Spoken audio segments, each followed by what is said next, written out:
I want to ask you a question. This is an ad lib, psychological safety. I know what you're talking about. I'm not sure that some of the less seasoned leaders listening to this are. So it's as you know, I mean, you know more about this than I do, I'm sure.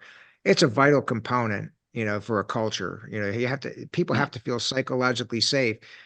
Can you talk a little bit about and assume that some of the listeners never heard that term Yeah. before? Yeah. As a matter of fact, I've had several leaders kind of push back on it because it's a very triggering phrase for some.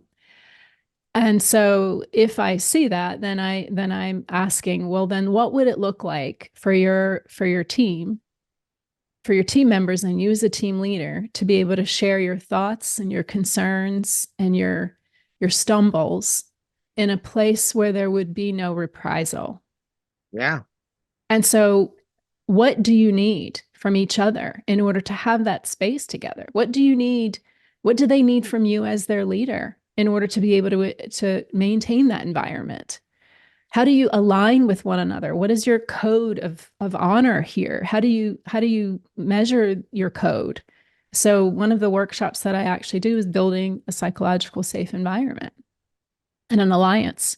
And so we literally go in and ask the team, how safe do you feel by using a questionnaire? We get the data back. We understand what areas we need to improve upon. And then we build an alliance. What do you need from me as the leader? What do you need from each other as team members?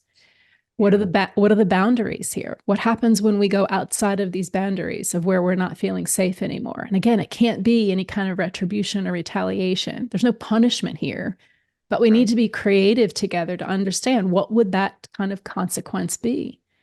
And so how do we bring that to the forefront? It's very, very unique and very creative and very dynamic how teams have been able to handle this.